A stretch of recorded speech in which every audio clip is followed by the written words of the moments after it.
1912. El insumergible Titanic desaparece bajo las gélidas aguas del Atlántico Norte. Cuando lo llamas insumergible, es como si estuvieras tentando a los dioses. 1985. Después de años de búsqueda, los miembros de la expedición descubren el casco partido en dos secciones. El cómo se rompió la espalda todavía se está investigando. 2006. Una nueva expedición descubre partes del barco que faltaban y nuevas y sorprendentes pruebas que podrían cambiar para siempre lo que actualmente sabemos sobre los últimos instantes del Titanic. Casi podrías decir que la historia ha sido contada. En el Titanic hay cosas que no se entienden. Los restos en el fondo todavía tienen mucho que contarnos. That is the most significant Titanic footage I've ever seen in my life. Oh my God. Unbelievable. Los últimos momentos del Titanic, episodio 1.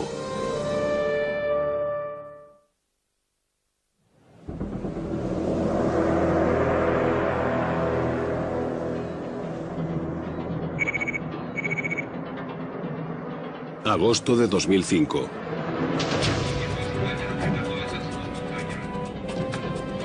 En el extremo más oriental de la costa de Canadá se prepara una expedición única.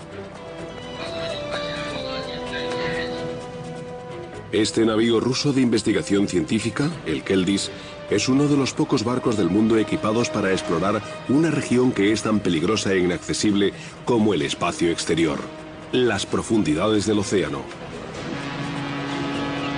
A 4 kilómetros bajo el nivel del mar. El destino del Keldys, 580 kilómetros dirección sudeste, parece igual que cualquier otro punto en mitad del océano.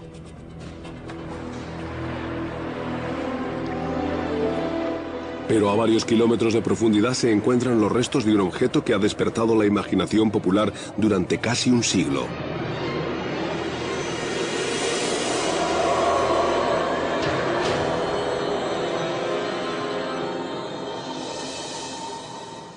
Titanic. El naufragio más conocido del mundo. Es un icono imponente. Para alguien interesado en naufragios, este es, sin duda, el sitio donde hay que estar.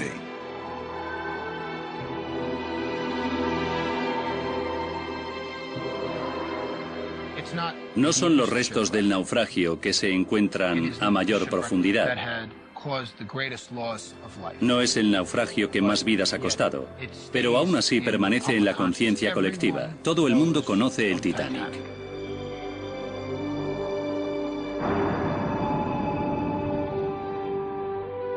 Incluso antes de soltar amarras, el Titanic ya está fabricado de leyenda. Enorme. Opulento. Tecnología probada. Descrito como prácticamente insumergible.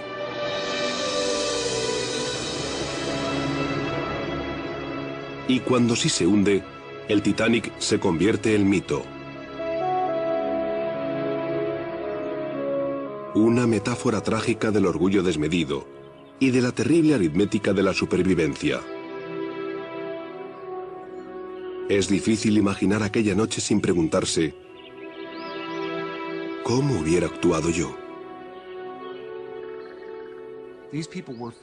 Esta gente se estuvo enfrentando a elecciones morales en cuanto a si ellos mismos iban a vivir o a morir.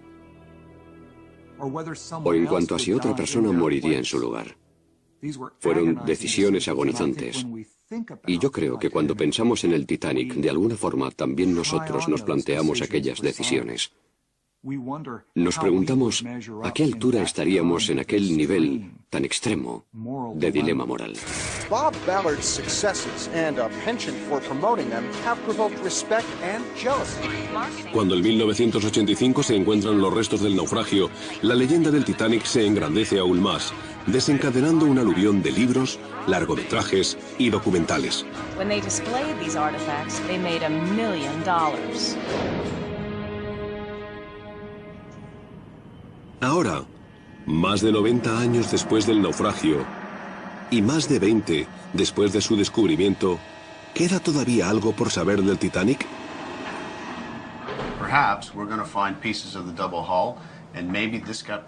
David Concannon, un abogado de Pensilvania, cree que sí. En el verano del año 2000, mientras exploraban los restos en un sumergible ruso, Concannon y su socio de inmersión realizaron lo que él cree fue un descubrimiento importante. Anatoly Sagalevich, el jefe de los rusos en la expedición, Michael Harris y yo mismo, encontramos lo que creemos son secciones del casco. Secciones largas como la piel de una patata pelada. Lazos de acero, lejos, muy lejos, hacia el sur de la zona conocida como cuadrante del naufragio. La teoría generalmente aceptada sobre el hundimiento del Titanic es que sufrió daños en uno de sus lados.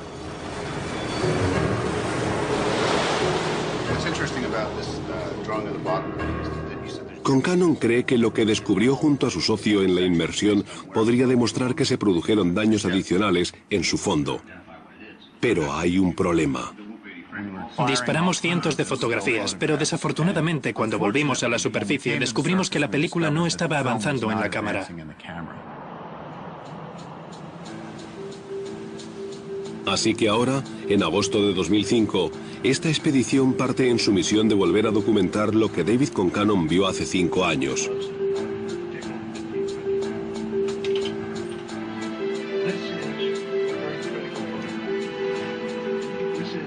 Liderando la investigación, John Chatterton y Richie Kohler,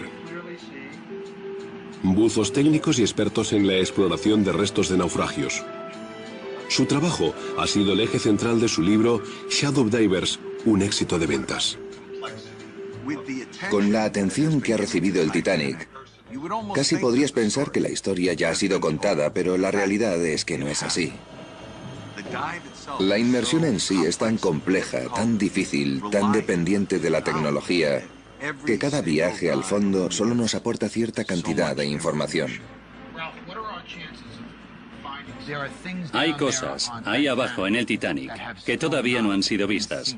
Hay cosas en el Titanic que no se han entendido. Para ayudarles en su misión, Chatterton y Kohler han reunido un equipo excepcional. Bill Lange, experto de la institución oceanográfica Woods Hole en la obtención y procesado de imágenes submarinas. Simon Mills, experto en transatlánticos de la clase Olympic. Ralph White, maestro cinematógrafo y ya veterano de más de 30 inmersiones en los restos del Titanic. Robert Blumberg, del Departamento de Estado de los Estados Unidos, un experto en legislación marítima internacional que está trabajando en la conservación del Titanic.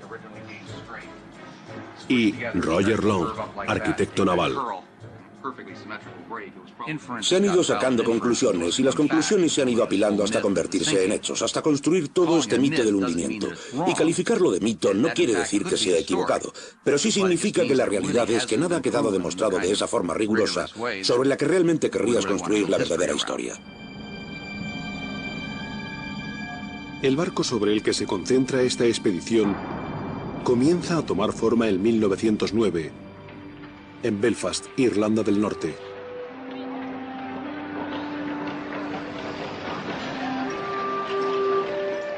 Pero las verdaderas raíces del Titanic se encuentran en Estados Unidos, tierra de oportunidades.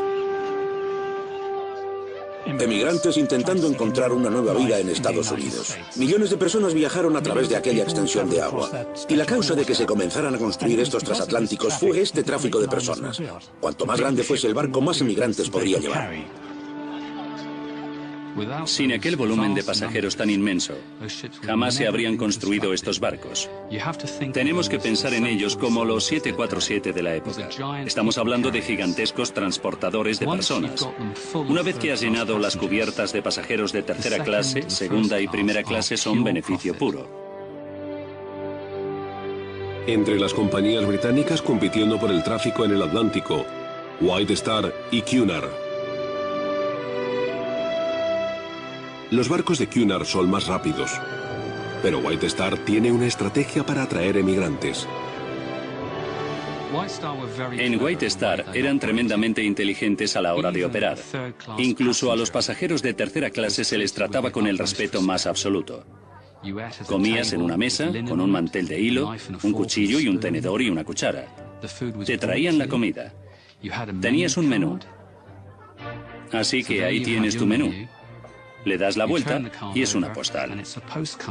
Porque sabían que todos y cada uno de aquellos pasajeros le contaría después a su familia y a sus amigos del viejo continente que tenían que viajar con White Star. En 1908, White Star encarga la construcción de 2 nuevos transatlánticos con una opción para un tercero: Olympic, Titanic y Britannic. 31 de marzo de 1909. Comienzan los trabajos de construcción del Titanic. Quedan 3 años para su viaje inaugural.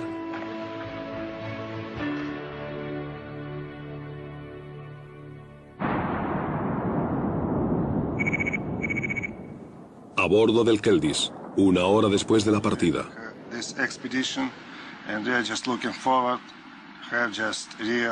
Mientras el equipo comienza su primera reunión formal con los rusos, todos saben que su hombre clave es el científico responsable de los sumergibles Mir, el doctor Anatoly Sagalevich.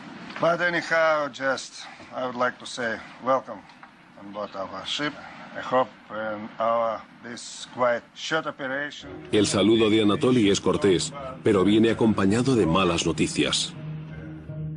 Una tormenta sobre el Atlántico Norte comienza a ganar fuerza y se dirige hacia el emplazamiento del naufragio. No hay tiempo que perder.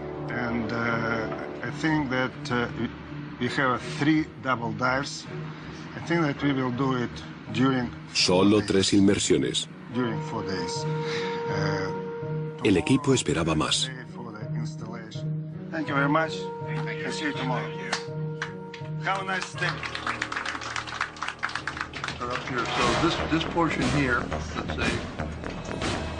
Apenas 1 hora después de soltar amarras, ya acaban de aumentar las posibilidades en contra del éxito del equipo.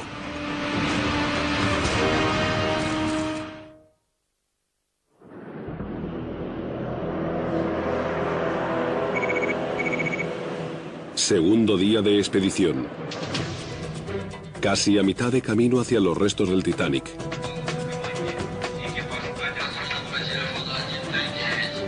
Mientras los ingenieros rusos preparan los sumergibles Mir, el equipo de Canal de Historia revisa el plan de inmersión.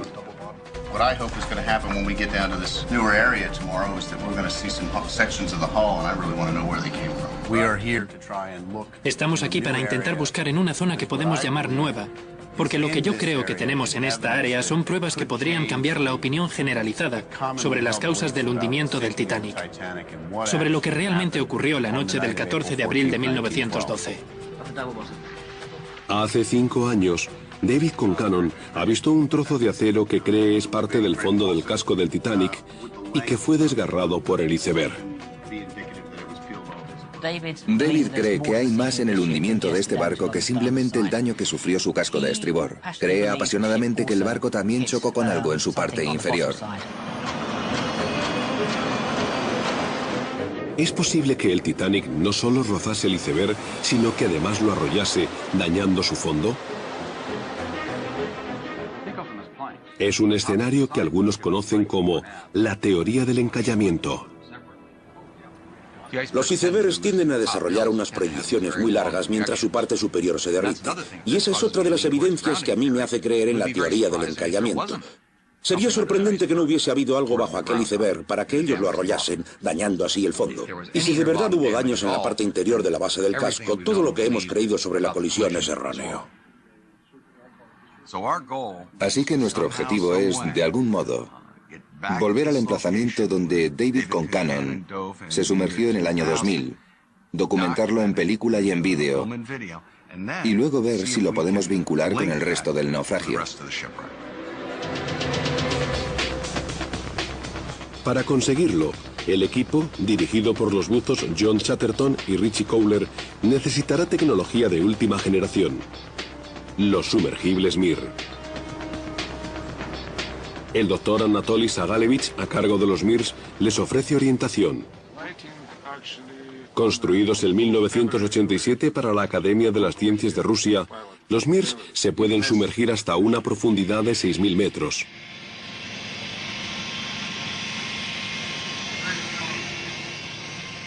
«7,5 metros de largo, un poco más de 3,5 de ancho, los Mirs cargan equipos de potencia y propulsores hidráulicos para maniobrar brazos manipuladores por control remoto y cámaras de alta definición en compartimentos estancos. En su interior, un piloto y 2 observadores, además de los equipos de navegación, de mantenimiento de vida, de seguimiento de temperaturas y unos cuantos accesorios rudimentarios.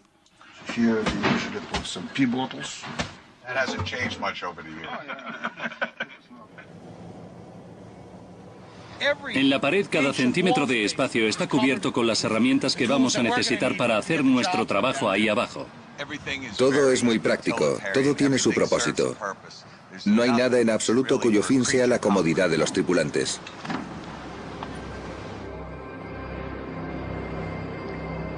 En menos de 24 horas, John y Richie se encontrarán a 4.000 metros de profundidad, cara a cara con el Titanic.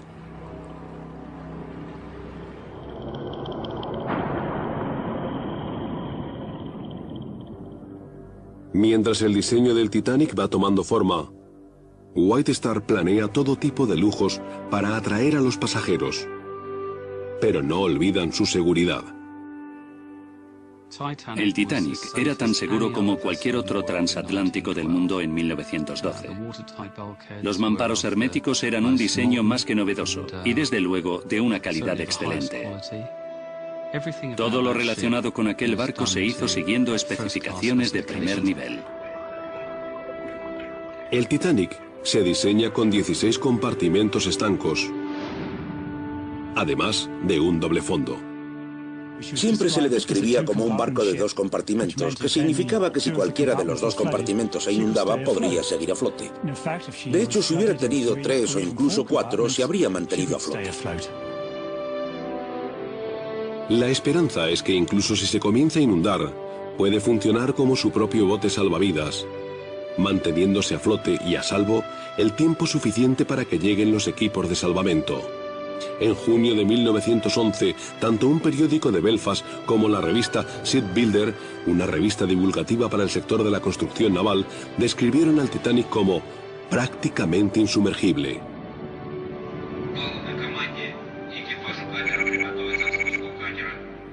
A bordo del Keldis, poco antes de la primera inmersión, Anatoly comienza su reunión matinal informativa. Good morning, доброе утро. They open new page in our diving on Titanic. Real history page. Историческую страничку открываем сегодня. Anatoly llevará a John y a David a la popa del Titanic en el Mir 1, para luego tomar rumbo sur en busca de los lazos de acero que vio con Cannon en 2000. Genia pilotará el Mir 2.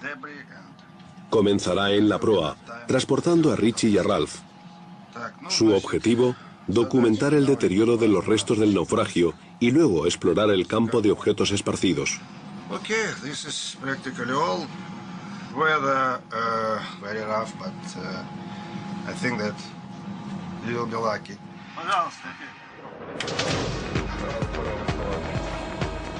Todo depende de estas inmersiones. Si no consiguen localizar y fotografiar los lazos de acero de Concannon, los expertos no tendrán nada que analizar y la expedición habrá fracasado.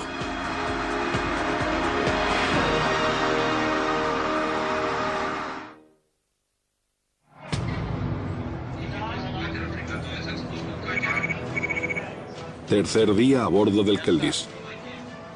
Comienza la primera inmersión.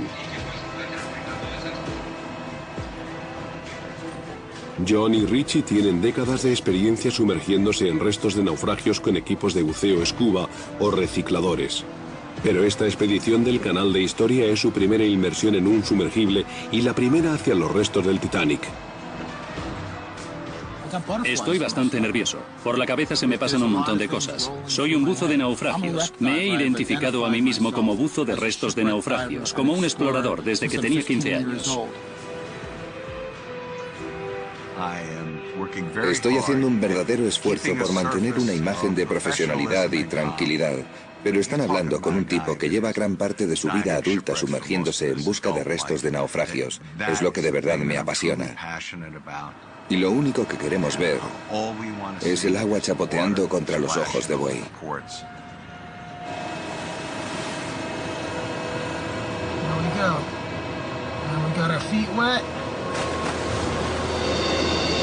That's it, baby.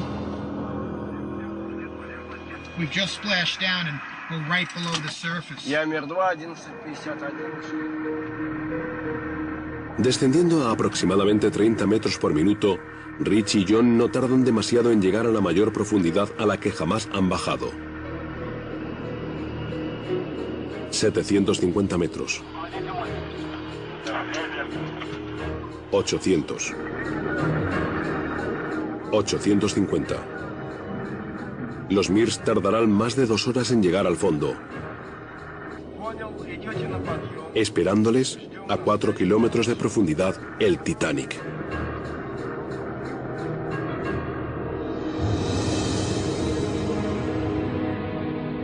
Casi inmediatamente después de su hundimiento, los restos del Titanic comienzan a atraer la curiosidad y la fantasía. Encontrar el Titanic ha sido el sueño de mucha gente. En el Océano Atlántico, a 4.000 metros de profundidad, es una hazaña tecnológica extraordinaria, pero efectivamente sí, la gente sueña. Durante décadas, el sueño sigue siendo una fantasía. Después, en 1985, una expedición conjunta franco-norteamericana, dirigida por Jean-Louis Michel y Robert Ballard, se decide a materializar lo imposible. En julio, comienza la búsqueda. Gran parte de la zona es de un fondo plano, puro barro, turbio. Así que lo que estábamos experimentando día tras día era ver barro y nada más que barro. Y la gente se entusiasmaba en cuanto veía una roca o un pez. Llevábamos 56 días en el mar. La moral estaba por los suelos. Todo el mundo se sentía bastante decepcionado. Y finalmente, el 1 de septiembre, a la 1:45 de la mañana, hora local del Atlántico, comenzamos a encontrar restos. Objetos. Vimos un tubo y después, poco a poco, más y más restos. Somieres, platos, un montón de carbón. Sabíamos que estábamos a punto de dar con algo, pero no sabíamos que iban a ser los restos del Titanic.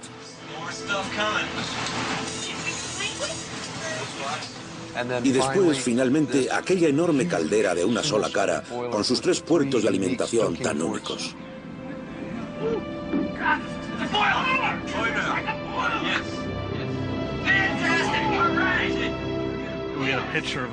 Teníamos una fotografía de una caldera esperando en un almacén antes de que el Titanic quedase terminado. Todo el mundo intentaba comparar a ver si era el mismo tipo de caldera. Y eran exactamente iguales. Y es una caldera del Titanic. Y surgió una especie de sí, sí, sí. 1 de septiembre de 1985. Después de 73 años, los restos del Titanic han sido encontrados. Luego, cuando el equipo se acerca a observar, otro descubrimiento y bastante inesperado. El Titanic estaba partido por la mitad. Exactamente cuándo y cómo se partió nunca ha quedado categóricamente demostrado. Pero si de hecho hubo daños en el doble fondo del Titanic provocados por un encallamiento, tal vez esos daños puedan aportar luz a esta división. Esa división es una especie de caja de Pandora. Cuando a la ecuación se le añade la posibilidad de daños por un encallamiento, daños en el fondo del barco, muchos de los cabos sueltos y contradicciones y aspectos desconocidos empiezan a tener sentido. Esta es la razón por la que la expedición está tan interesada en encontrar restos del doble fondo del Titanic. 2 horas después de entrar en aguas del Atlántico, el Mir 2 se aproxima al naufragio. En esta inmersión, el objetivo de Rich y Ralph es reconocer y fotografiar la sección de proa, para así poder documentar su deterioro más reciente. Oh, wow.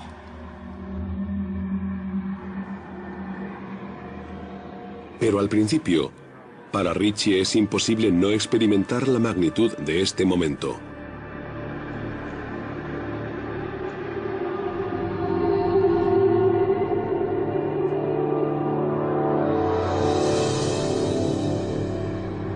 Oh my God. Unbelievable. Unbelievable. Look at that. Oh, oh man.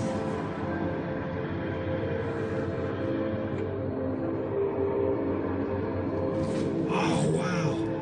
And that's one of the cranes for picking up the anchors, correct? Yeah, that's it right there. Oh my God. Look at that. Look at that. El lugar de descanso de los restos del Titanic ocupa más de 2,5 kilómetros cuadrados. Las secciones de proa y popa están separadas por unos 800 metros de distancia, la proa apuntando al norte, la popa al sur. La proa, pese a sus daños y su estado de deterioro, todavía revela características reconocibles. El ancla de babor,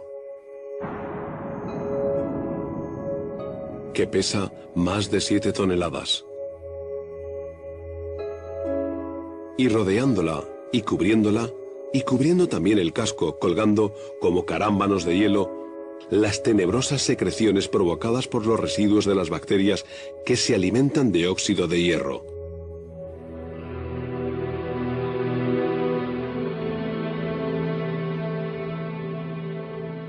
La cadena del ancla. Cada eslabón pesaba 70 kilos.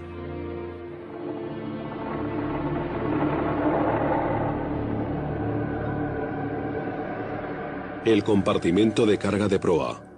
La cubierta de su escotilla ya desaparecida hace mucho tiempo.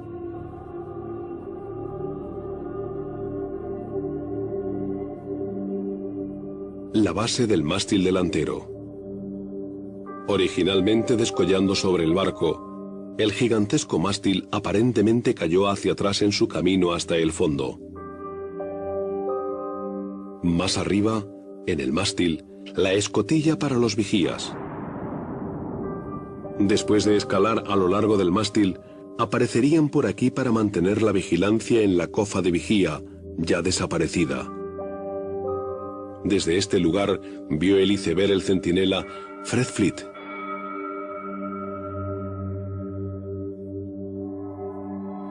Ascendiendo por la superestructura, las placas conmemorativas abandonadas por los visitantes ensucian el puente. Tras ellas, lo que queda del timón del transatlántico. La madera ya no está desde hace mucho, pero el revestimiento de bronce y los engranajes del telemotor permanecen.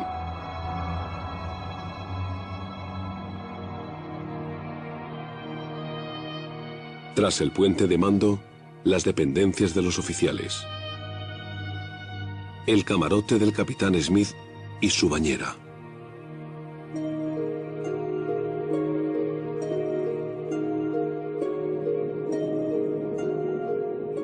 Mientras Richie, Ralph y Jenia continúan inspeccionando la proa a 800 metros de distancia, el Mir 1 se dirige en dirección sur y en busca de los lazos de acero de David Concannon. Recuerdo alguno de esos grandes cuencos. Vimos una gran olla de cocina. Todo lo que esta expedición espera conseguir depende de su éxito.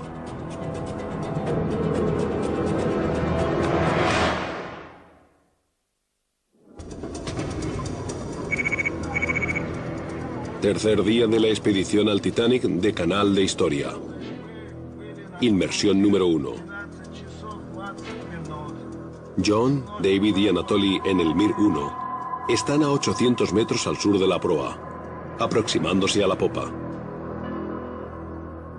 Si la sección de proa del Titanic está relativamente intacta, La popa aparece casi irreconocible.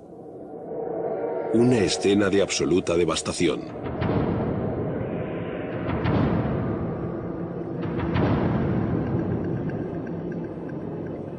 Tan solo algunos detalles se mantienen todavía intactos. En el borde de la rotura, claramente visible el doble fondo.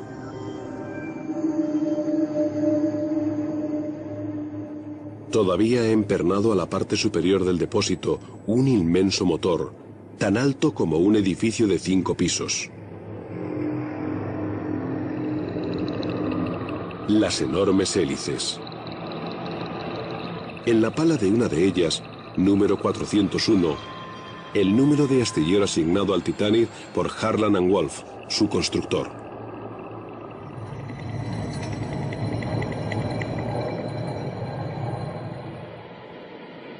La cubierta superior de popa, la llamada toldilla, está abierta como una lata de conservas.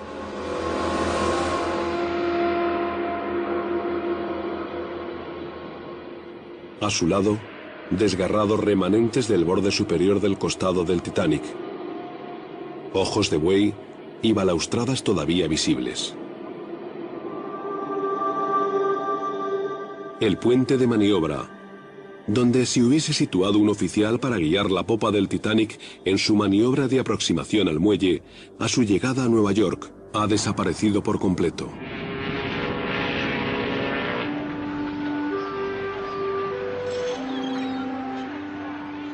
Aquella llegada, prevista para el 17 de abril de 1912, estaba destinada a ser el punto culminante de la larga carrera del capitán del Titanic, Edward J. Smith, que tenía previsto retirarse tras este viaje. Smith ha navegado durante 25 años en las embarcaciones de la White Star. Entrevistado en 1907, expresa su confianza absoluta en los nuevos navíos que están asumando ahora y en aquellos que los están construyendo. No me puedo imaginar ninguna condición que pudiese provocar que un barco naufrague. No puedo concebir que a este navío le ocurriese ningún desastre decisivo. La construcción naval moderna ya ha superado semejante posibilidad. Jamás se había producido, y desde luego no en vida del capitán Smith, ningún incidente serio en un gran barco de pasajeros que acabase resultando en pérdida significativa de vidas humanas. Así que yo creo que había quedado arrullado bajo una especie de falsa sensación de seguridad. $2.200 personas viajan a bordo del Titanic, una tripulación de 900 y 1.300 pasajeros. Wallace Harley es violinista y director de la orquesta del barco. Pero para evitar pagar a los músicos las tarifas sindicales, la White Star los incluye como pasajeros de segunda clase. En tercera clase o entre puente, 710 pasajeros, muchos de ellos emigrantes. Alma Paulson, de 29 años y originaria de Suecia, se traslada a Chicago. Su marido ya ha cruzado el Atlántico en busca de trabajo. Viaja sola, pero con 4 niños, tiene las manos ocupadas.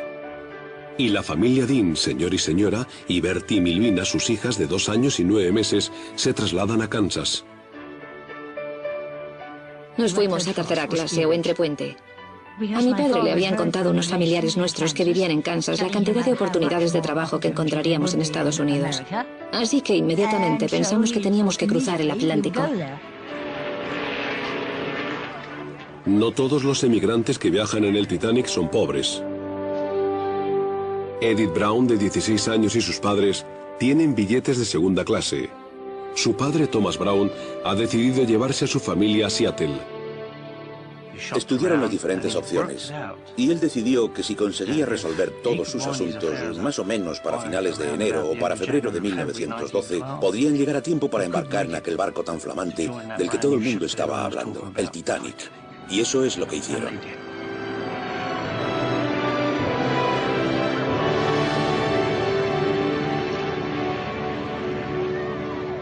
...10 de abril, mediodía. El Titanic zarpa de Southampton, Inglaterra. Después de 2 días de cielos soleados y aguas tranquilas, el viernes 12 de abril, un mensaje de otro barco. Hielo en ruta. Domingo por la mañana, 14 de abril. 2 informes más avisando de la presencia de bloques de hielo. El hielo que están viendo estos barcos comenzó siendo nieve en Groenlandia, 10.000 años antes, amontonándose gradualmente hasta alcanzar un grosor de 1.500 metros. Con el paso de los siglos, la nieve se comprime hasta formar hielo glaciar. Muy lentamente avanza hacia aguas del océano y rompe. Una vez que llega al mar, el bloque de hielo se llama iceberg. Circulan un tiempo por la bahía de Baffin, tal vez unos años, y luego descienden hasta la corriente del Labrador. Y la corriente del Labrador los trae justo aquí, cerca de la costa, junto a Terranova. Costa de Terranova. La avenida de los icebergs. Una vez aquí, al hielo de 10.000 años solo le quedan semanas de vida.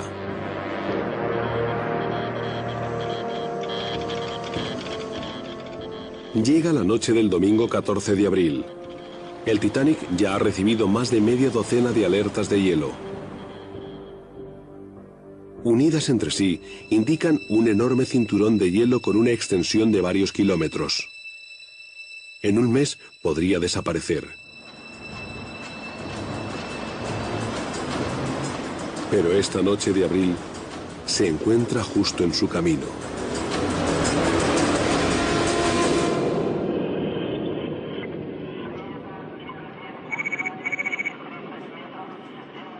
En el Mir 1, John, David y Anatoly se encuentran a cierta distancia del sur de la popa, buscando los restos que avistó David Concannon en el año 2000. Si los encuentran, podría quedar demostrado que el Titanic sufrió daños previos al arrollar el iceberg.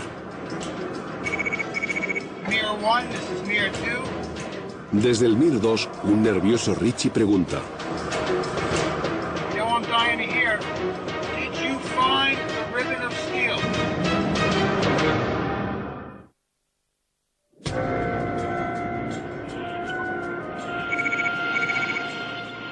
Tercer día de la expedición de Canal de Historia, a mitad de camino de la primera inmersión en el Titanic. En el Mir 1, John, Anatoly y David Concannon están a buena distancia, hacia el sur del centro principal del naufragio, buscando los lazos de acero que Concannon vio en el año 2000. Si encuentran estos restos y resultan ser los que Concannon cree que son, podrían demostrar que el Titanic no solo rozó el iceberg, sino que también pasó por encima de parte de él, dañando su fondo.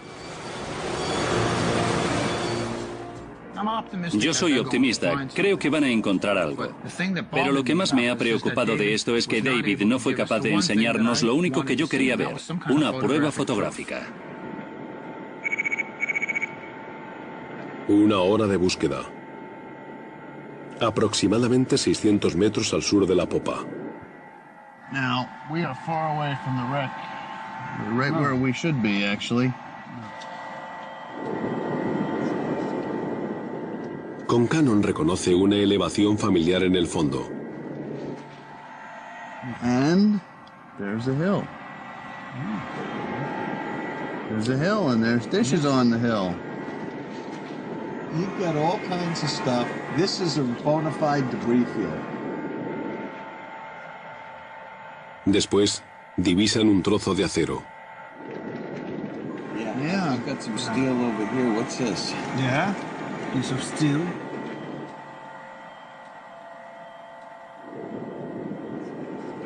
This is something. Yeah, there's a big piece of steel. Woo! Yeah, right. I was not crazy. This is the big boy. This is what I was thinking.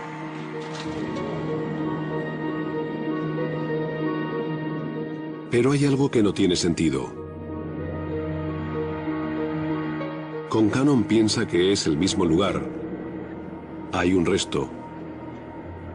Pero no tiene en absoluto el aspecto de sus lazos de acero. where we said it was, but what is it?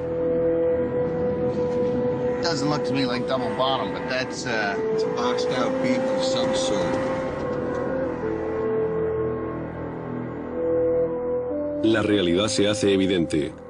Sea lo que acaban de encontrar, no es un gigantesco lazo de acero, e indudablemente no es parte del casco de doble fondo del Titanic. It looks like where we were before, but we really don't know. No, this doesn't make any sense.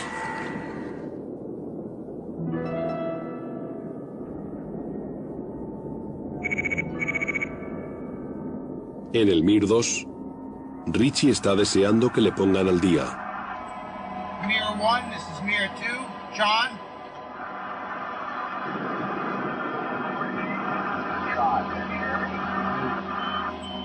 Yeah, John, I read you loud and clear. You know I'm dying to hear. Did you find the ribbon of steel?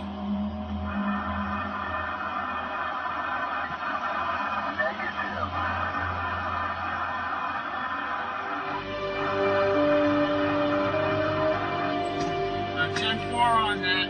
10-4 copy negative.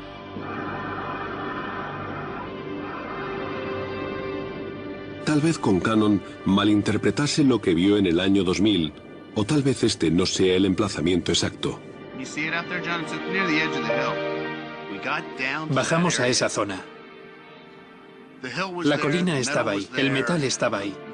No hemos encontrado los lazos de acero que hemos visto, o no estaban donde yo creía que estaban, o simplemente hemos sido incapaces de verlos. Algunos podrían decir que no encontrar los lazos de acero sería un fracaso. Yo no me lo planteo en esos términos. Creo que en cualquier momento en el que buscas fuera del cuadrante principal, cuando abres tu búsqueda, te va a tocar estudiar mucho más fondo y mucho más barro. Y para llegar a encontrar algo vas a tener que buscar por muchas más áreas vacías. En cualquier caso, ahora solo les quedan 2 inmersiones para encontrar lo que vinieron a buscar. Aumenta la presión.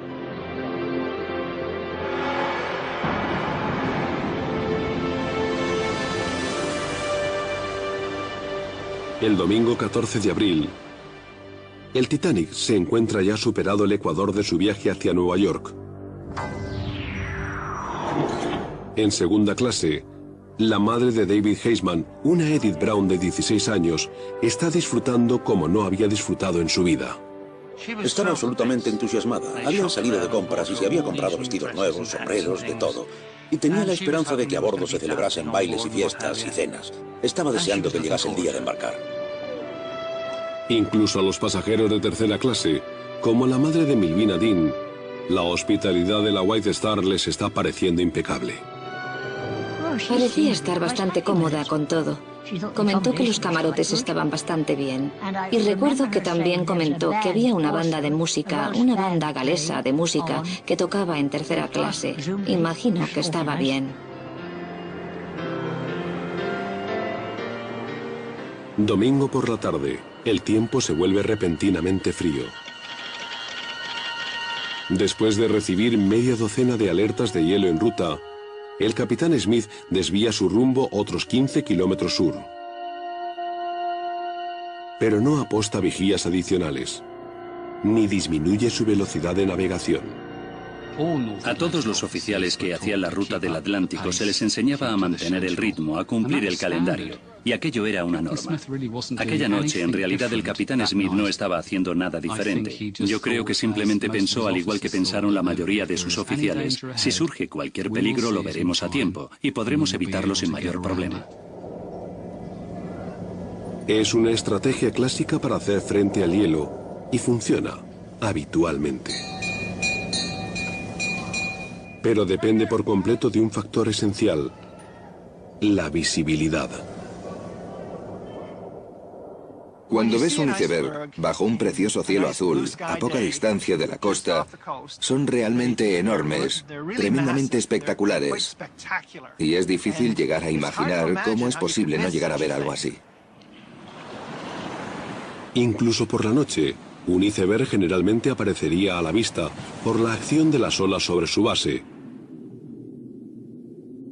Pero la noche del domingo 14 de abril es una noche especialmente inusual. no hay luna. Y el mar está extrañamente, absolutamente en calma chicha. En una noche tranquila no habría acción de las olas y sería extremadamente difícil de ver hasta que ya estás casi encima de él.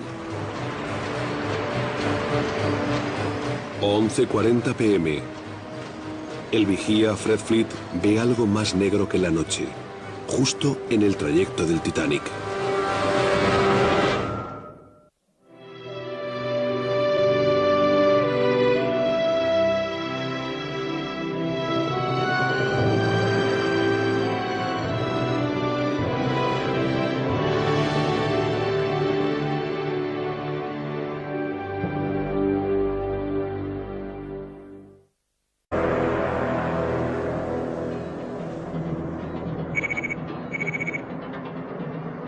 Agosto de 2005.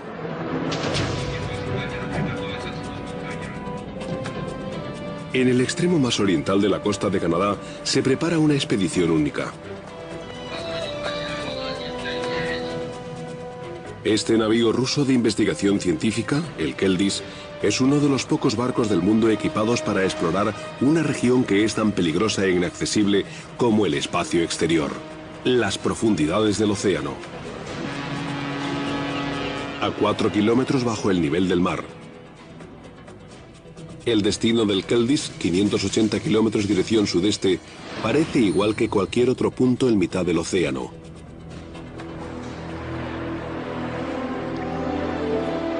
Pero a varios kilómetros de profundidad se encuentran los restos de un objeto que ha despertado la imaginación popular durante casi un siglo.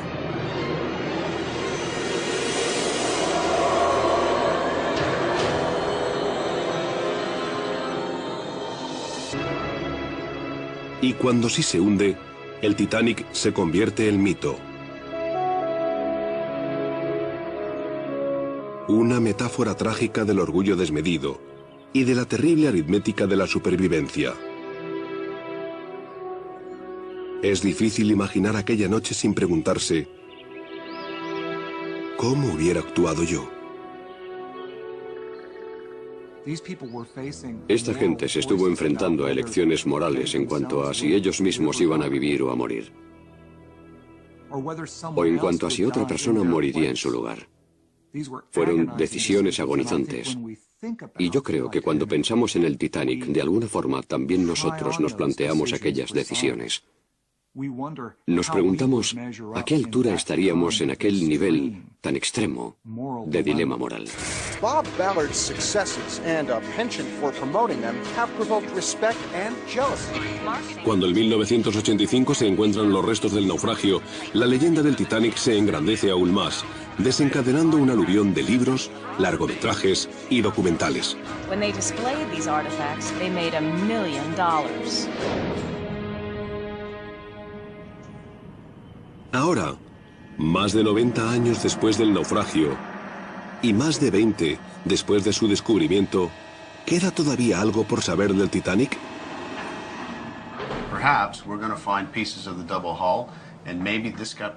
David Concannon, un abogado de Pensilvania, cree que sí. En el verano del año 2000, mientras exploraban los restos en un sumergible ruso, Concannon y su socio de inmersión realizaron lo que él cree fue un descubrimiento importante.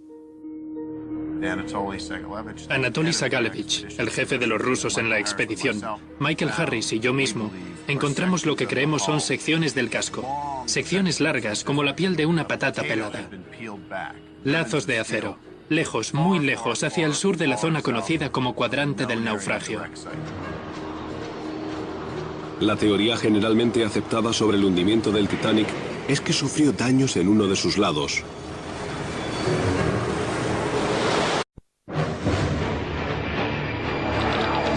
...1912... El insumergible Titanic desaparece bajo las gélidas aguas del Atlántico Norte. Cuando lo llamas insumergible, es como si estuvieras tentando a los dioses. 1985... Después de años de búsqueda, los miembros de la expedición descubren el casco partido en dos secciones. El cómo se rompió la espalda todavía se está investigando. 2006. Una nueva expedición descubre partes del barco que faltaban y nuevas y sorprendentes pruebas que podrían cambiar para siempre lo que actualmente sabemos sobre los últimos instantes del Titanic. Casi podrías decir que la historia ha sido contada. En el Titanic hay cosas que no se entienden. Los restos en el fondo todavía tienen mucho que contarnos. That is the most significant Titanic footage I've ever seen in my life. Oh my God. Unbelievable. Los últimos momentos del Titanic, episodio 1.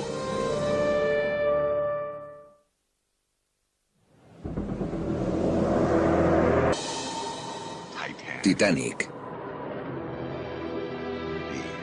El naufragio más conocido del mundo. Es un icono imponente. Para alguien interesado en naufragios, este es, sin duda, el sitio donde hay que estar.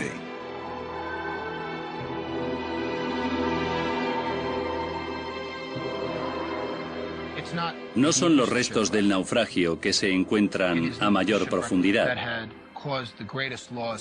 No es el naufragio que más vidas ha costado, pero aún así permanece en la conciencia colectiva. Todo el mundo conoce el Titanic.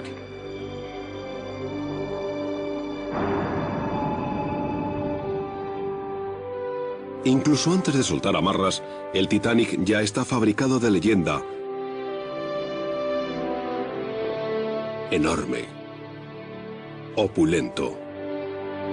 Tecnología probada. Descrito como prácticamente insumergible.